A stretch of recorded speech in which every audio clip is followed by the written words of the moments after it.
Seminário no Ar, curso bíblico sobre autoridade espiritual, aula número 22, abuso de autoridade e disciplina de Deus.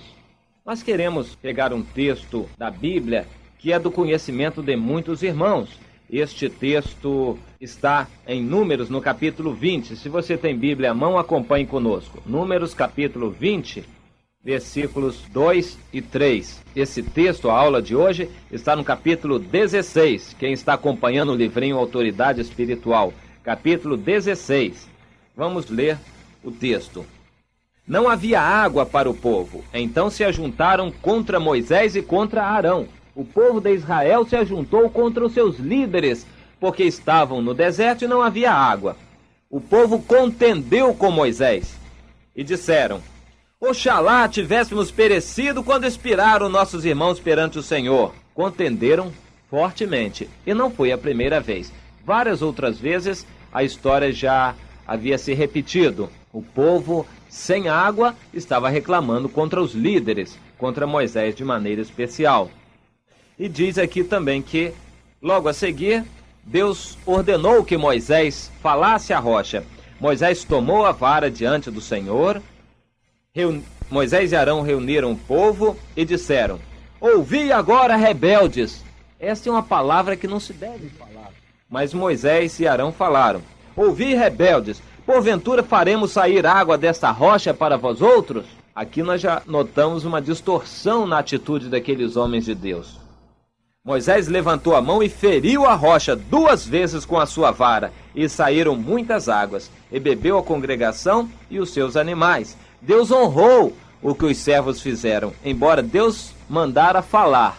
Moisés e Arão bateram na rocha 2 vezes.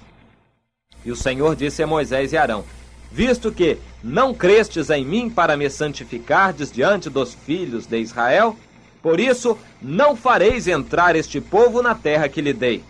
São estas as águas de Meribá, porque os filhos de Israel contenderam com o Senhor, e Deus se santificou neles. Como Deus se santificou? É o que nós vamos ver. Aquele caso foi um caso diferente do caso anterior. Na revolta do povo, Deus se colocou a favor da sua autoridade, a favor de Moisés, e puniu o povo, puniu os líderes revoltosos, mas aqui a coisa ficou diferente. O povo reclamou da falta d'água e Deus, no entanto, não disciplinou o povo. Pelo contrário, Deus disciplinou foi Moisés e Arão, porque a atitude errada agora quem tomou foi Moisés e Arão. Você há de perguntar: mas o povo estava errado? Sim, o povo estava errado. O povo tornou a contender por causa de água. Havia falta d'água na seca. Pessoas já sentindo seca, já pensando que iriam morrer de sede. No entanto, Deus não levou muito em consideração a revolta do povo. Mas desta vez, Moisés não estava tão preparado quanto na vez anterior. Chamou o povo de rebelde e bateu na rocha. Ele errou, pecou. E será que era sério o seu erro? Será que somente isto é sério aos olhos de Deus? O seu erro era justificável? Perante os homens, eu não tenho a menor dúvida em dizer que sim. Pois os líderes também são homens. Os líderes são falhos, são criaturas humanas. E eles precisam, preste atenção, os líderes precisam do respeito e da colaboração dos seus liderados, do povo. Se eles não recebem, o seu fardo vai se tornar muito pesado e eles podem errar. E foi o que aconteceu. Na realidade, eles erraram diante do povo e diante de Deus. O fardo era pesado. Nós encontramos explicação para a atitude de Moisés. Ele estava já sem paciência, velho.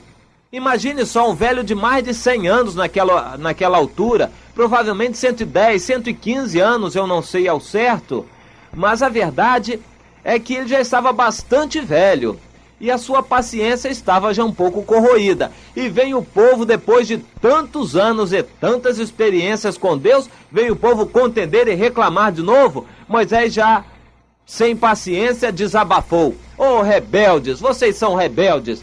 E essa atitude não agradou a Deus, mas nós pensamos, é uma atitude perfeitamente humana. se é que nós podemos dizer assim, perfeitamente humana. Era completamente humana, atitude típica de homem, um desabafo, ira, o homem desabafando, fala o que não deveria falar, aquela ira se extravasa pelos seus lábios, uma ira que é uma manifestação íntima do que está lá dentro do homem. Nós dizemos, isso é humano, isso é normal, isto é perdoável, humanamente sim, mas Deus olhou essa atitude com um rigor incomensurável. A atitude de Moisés, chamando o povo de rebelde e desabafando irado, pode ser justificada humanamente, mas espiritualmente não. Então vamos ver por quê. Deus não justificou Moisés, pelo contrário, puniu. Deus, que lhe delegara autoridade a Moisés, não havia dado o menor pretexto para descontentamento. Sim ou não? Claro que sim. Deus jamais dera a Moisés qualquer pretexto para Moisés estar descontente com Deus. Deus havia sido fiel em tudo. Então por que Moisés haveria de se voltar contra Deus, se exasperar e desobedecer a ordem de Deus? Deus não deu motivo. O povo estava enraivecido, contendendo. E nós perguntamos, e daí? Um erro não justifica outro erro. O povo se revoltar não justifica Moisés se irar e pecar por causa da sua ira. Não, de forma alguma. Entenda isto. Você não pode alegar o erro dos outros para justificar erros seus. Deus não aceita isso. Deus, portanto, não justificou a Moisés. Moisés, representando a autoridade de Deus, deu ao povo mostras de uma imagem distorcida a respeito de Deus. O povo pensaria que Deus estava vingativo contra eles, desprovido de misericórdia, o que não era verdade. A imagem que o povo tinha de Deus era aquilo que Moisés mostrava. Pense nisto. A responsabilidade de quem representa a autoridade de Deus é muito grande. O servo revela a imagem do seu Senhor. O que o povo vê, a imagem que o povo tem de Deus é a imagem que nós demonstramos. Será que essa imagem é boa? Deve haver uma nítida separação entre a nossa ira e a nossa responsabilidade perante Deus. Está escrito na Bíblia: irai-vos, mas não pequeis. Não se ponha o sol sobre a vossa ira. Irai-vos, mas não pequeis. Deve haver uma nítida separação entre a nossa ira e a nossa responsabilidade perante Deus. O fato de nós nos irarmos, isto sim é humano, não pode de forma alguma interferir com o nosso ministério para com Deus. Mas é o que mais acontece.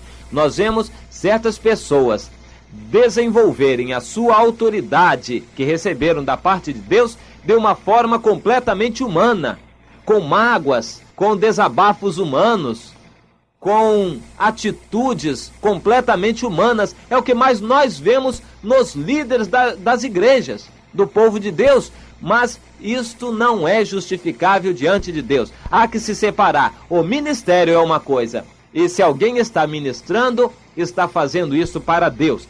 Se está irando, então é um problema pessoal. Pode receber o perdão se for confessado, mas não deve jamais permitir que a sua ira faça com que você peque, que a sua ira interfira com o ministério que você recebeu de Deus.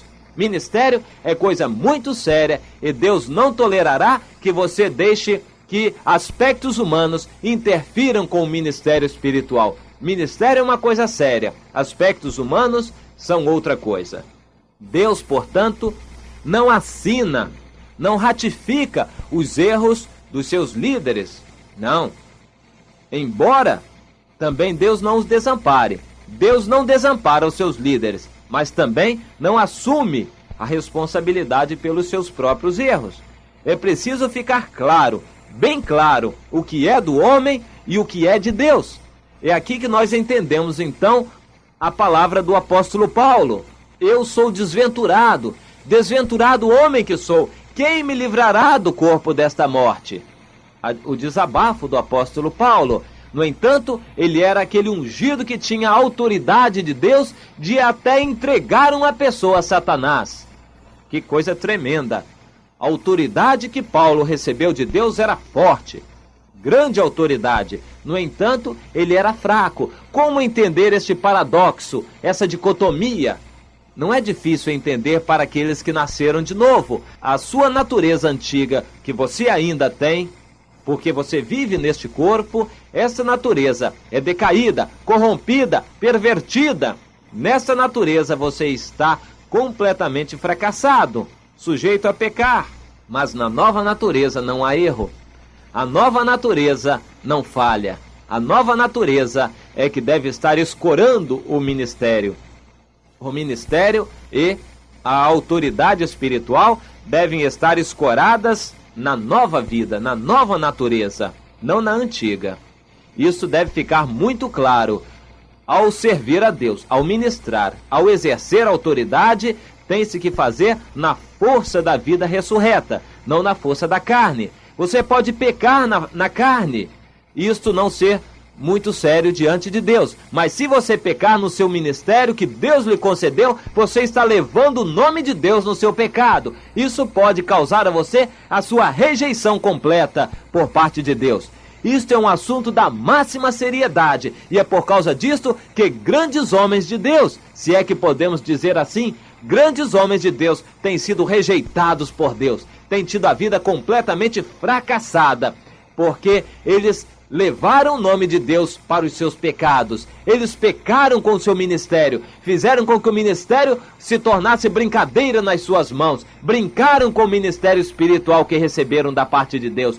Não se contentaram em errar com a sua vida pessoal, mas levaram o seu erro para a sua área ministerial. Isto é assunto seríssimo aos olhos de Deus. Quando Deus dá autoridade a alguém, Deus quer que essa pessoa exerça autoridade com poder, no nome de Deus, sim, com santidade. Mas se você, exercendo alguma autoridade diante de Deus, deixar que no meio do ministério penetrem aspectos humanos, mágoas, iras, ressentimentos, intenções humanas, isto é fogo estranho, e você está sujeito a cair fulminado na presença de Deus, ou então, como Saul, você ser rejeitado por Deus. É por causa disto que nós temos visto quantos homens que foram usados por Deus, e mulheres também, foram grandemente usados por Deus num ministério espiritual sobrenatural maravilhoso, e hoje estão caídos na lama do pecado, envergonhando não só os seus próprios nomes, mas envergonhando completamente o nome do Evangelho. A Bíblia diz que Deus exige muito dos que recebem maior autoridade. Lucas 12, versículo 48. A quem muito foi dado, muito será exigido. Muito dele lhe pedirão. Se você recebe a autoridade de Deus, Deus cobrará de você a autoridade que ele lhe deu. Deus é severo, tremendamente severo para com os líderes, para com aqueles que o representam. Ele espera muito daqueles que têm mais experiências com ele. Você deveria ser mestre devido ao tempo decorrido, e é o quê? Pense nisto, isso é um problema seríssimo aos olhos de Deus. Amém.